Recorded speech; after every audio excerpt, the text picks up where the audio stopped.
जिंदगी की राहों में रंग जो गम के मेले हैं, जिंदगी की राहों में रंग जो गम के मेले हैं।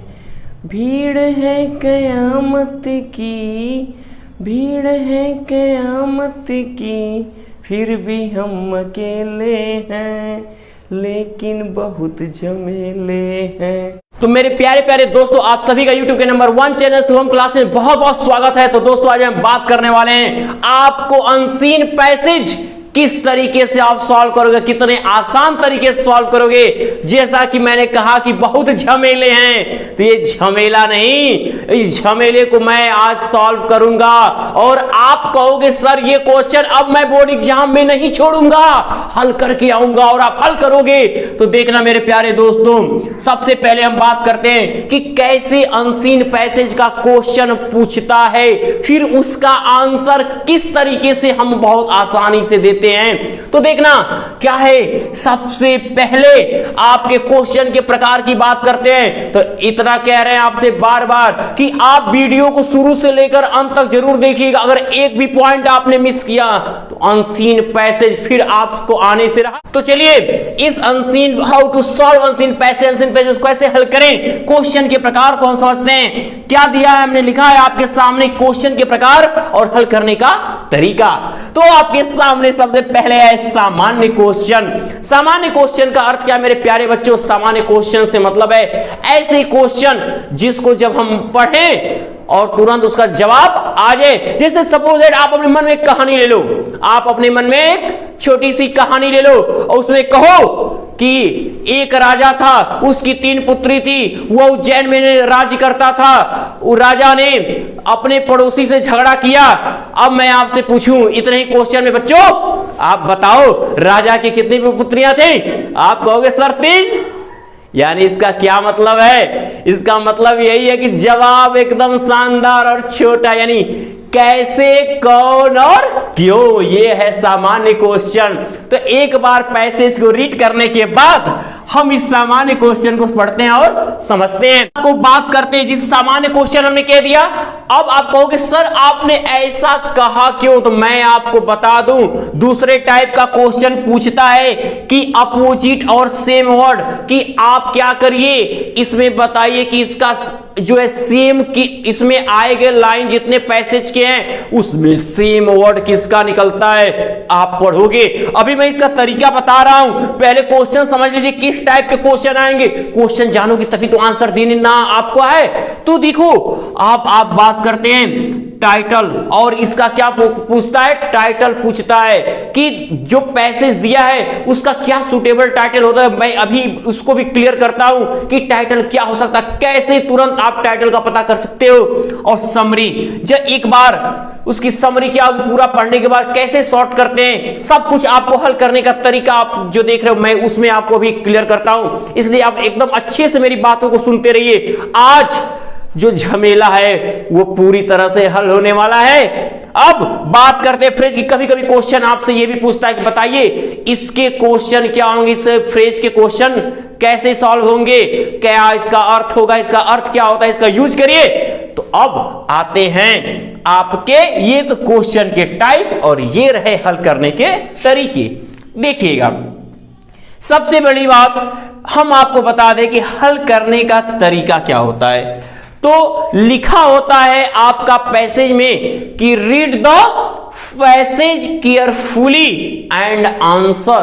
पैसेज के ऊपर क्या लिखा रहता है? Read the passage carefully and answer the question that follow.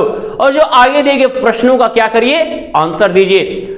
लेकिन आपको मालूम भी है कि ये जो चीज है ना, ये लिखा होता है रीड द पैसेज, लेकिन मेरे प्यारे बच्चों ये अब मेरे पॉइंट ऑफ व्यू से अगर मैं कहूं तो ये क्या है, एक तरीके से ये गलत है। क्यों आप जब पैसेज को लगोगे शुरू में ही पढ़ने, पढ़ के उसका आंसर देना चाहोगे तो होगा क्या, आपने समय बर्बाद कर दिया। फिर क्वेश्चन पढ़ोगे तब तक समय नष्ट हो गया आपका। तो आपको टाइम की वैल्यू आपको देखनी है। तो सबसे पहले यानी यहां होना क्या चाहिए था कि रीड द क्वेश्चन सोचिए, यानी आप यहां जो लिखा वो सही है, गलत नहीं है, लेकिन आपके मन में हल करने का तरीका ये होना चाहिए कि रीड द क्वेश्चन को पढ़िए। यानी आपको पहले क्या करना है, सबसे पहले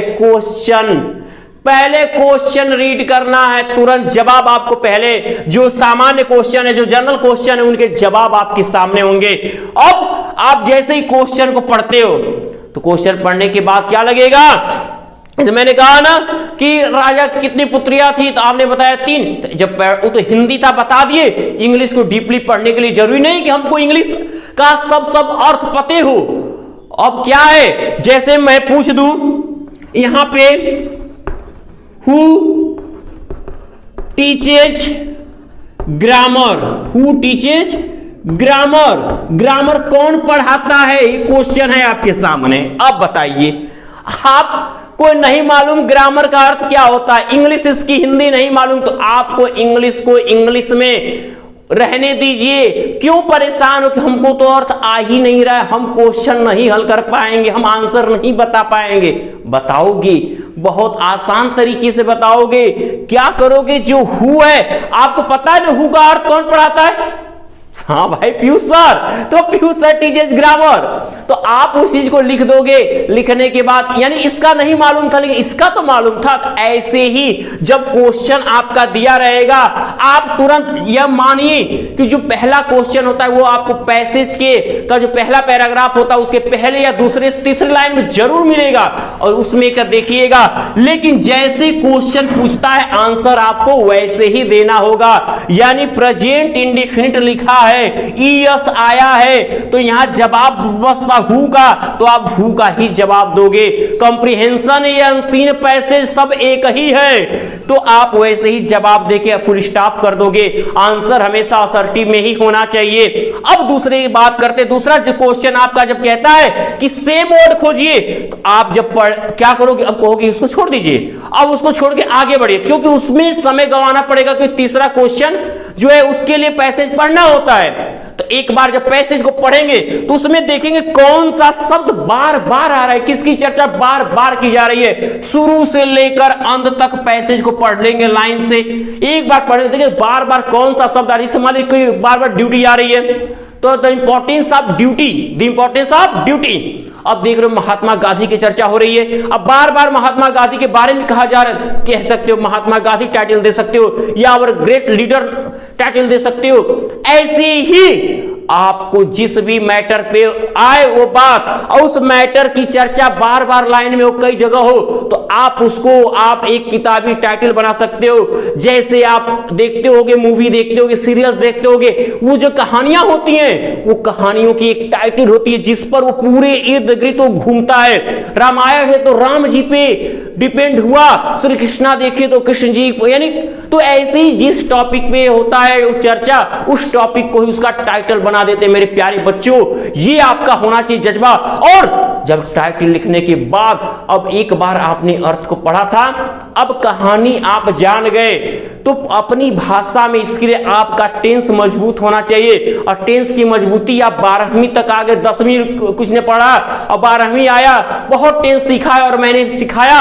अब उस चीज को आप एकदम क्लियर करके छोटे छोटे भाषा में, अपने आसानी शब्दों में, कम शब्दों में आप उस टाइटल को ऊपर लिख के उसके नीचे उसकी छोटी भाषा में उसका सारांश लिख दोगे। यही आपका होना चाहिए। अब ये मान के चलिए कि यदि आप ऐसा करते हैं तो इसके बाद आप फिर पीछे पढ़ोगे, तो आपने पाया कि जब मैंने पीछे पढ़ा, जब पैसेज को मैं पढ़ रहा था, पैसेज को पढ़ते टाइम में क्या हुआ था, पैसेज को पढ़ते टाइम में हुआ, अरे इसका तो जो पूछा गया अपोजिट और सेम वर्ड यानी सिनोनिम्स और एंटोनिम्स, और ये वो तो आया था क्या, वो तो इसका अर्थ सेम अर्थ यही निकलता है। तो इसका मतलब है कि आपने अपोजिट भी जान लिया। तो इस तरीके से आपने क्या सीख रहे हो बच्चों, जो ये झमेला है, अब आपका ये झमेला क्या रहने वाला है, कभी नहीं रहने वाला है। आपने उसको हल करके दिखा दिया। अनसीन पैसेज का जो ये फुल मार्क्स है आपने ले लिया, आपका 6 मार्क्स आपके पास होगा। इस चीज को ध्यान रखिएगा। तो अनसीन पैसेज कैसे हल करते हैं, पहले क्वेश्चन के प्रकार को समझिए। क्वेश्चन में पहला सामान्य क्वेश्चन ही पूछा पूछेगा, उसके बाद अगर सेम वर्ड पूछेगा, उसके बाद टाइटल के साथ समरी लिखने को कहेगा, तो आप एक बार पहले पैसेज नहीं पढ़ोगे, पहले क्वेश्चन पढ़ोगे, क्वेश्चन पढ़ के पहली लाइन को सर्च करोगे, दूसरी को सर्च करोगे, कहीं तो मिलेगा। लेकिन ये नहीं करोगे कि सेम जो मेन वर्ड मिल रहा है उस मेन वर्ड को ही उसमें से देखे, देखो यहां से शुरू होता है, यहां फुल स्टॉप होता है, यही आंसर होगा। ना ना ना ना, क्वेश्चन में देखेंगे कि क्या है। अगर पूछा है प्रेजेंट इंडेफिनिट तो आंसर प्रेजेंट इंडेफिनिट में होगा, पास्ट इंडेफिनिट तो पास्ट इंडेफिनिट में होगा, जो टेंस होगा उसी टेंस में आपको ये देना है मेरे प्यारे बच्चों। अगर ये तरीका अपनाते हो, मैंने हु से आंसर में बस हु का जवाब होना चाहिए, वाई के क्वेश्चन में पूरा लिख के उस हेल्पिंग वर्ब को वहां ले जाओ, अगर डिड है तो वो हटा के सेकेंड फॉर्म करके बिकॉज लेते हुए तब पैसेज में देखो कि उसका ऐसा शब्द इसका अर्थ कहां पे जा रहा है। तो मैं पहले आपको क्वेश्चन के टाइप सीखो कि क्वेश्चन के टाइप क्या है, उसके बाद पैसेज को पढ़ना। थर्ड नंबर पे जब टाइटल की जरूरत होगी तो आपको उसका टाइटल तब सर्च करना होगा। ये तरीका आपका बेस्ट होगा। और मैं अब इतनी चीज को आप अच्छे से गहराई से समझे रहो अब, ताकि आप समझ जाओ कि अनसीन पैसेज बहुत आसान होता है। कौन कहता है कि कठिन होता है, हम कहते हैं आसान होता है। तरीका बस समझ में आना चाहिए। तो ये आपका तरीका, और इस पर एक एग्जाम्पल के साथ और उसको और भी आसान शब्दों में एग्जाम्पल के साथ मैं आपको, यदि आपको ये समझ में आ गया नीचे कमेंट बॉक्स में कमेंट करिएगा। मैं आपको अगली वीडियो में उसके एग्जाम्पल के साथ आपको समझाने वाला हूं ये पैसेज। तो उम्मीद करते हैं मेरे प्यारे बच्चों की आज की वीडियो आपको बहुत पसंद आई है, और यदि आज की वीडियो आपको पसंद आई है तो ज्यादा से ज्यादा इसे लाइक और शेयर करते रहें। और एक बात और, जिस भी बच्चे ने अभी तक जिनका छूट गया रिवीजन, वो रिवीजन अगर करना चाहते हैं तो नीचे डिस्क्रिप्शन बॉक्स में मैंने लिंक प्रोवाइड कर दिया है। उस डिस्क्रिप्शन बॉक्स के लिंक को ओपन करके आप उस वीडियो को देख सकते हैं और अपने सिलेबस को कंप्लीट करके ये रिवीजन कोर्स जो चल रहा है आपके लिए बहुत बेस्ट होगा। और अभी भी जो विद्यार्थी रह गए हैं, वंचित रह गए हैं कि उन्होंने अभी चैनल को सब्सक्राइब ही नहीं किया है, तो नीचे वीडियो के नीचे रेड आइकन में सब्सक्राइब का बटन दिख रहा है, उसे सब्सक्राइब कर वीडियो का नोटिफिकेशन लेते रहें और अपने एग्जाम के लिए बेस्ट तैयारी करते रहें। अब आपका सभी झमेलों को दूर करने के लिए शुभम क्लासेस की टीम तैयार है। तो मेरे प्यारे बच्चों, तब तक के लिए गुड लक।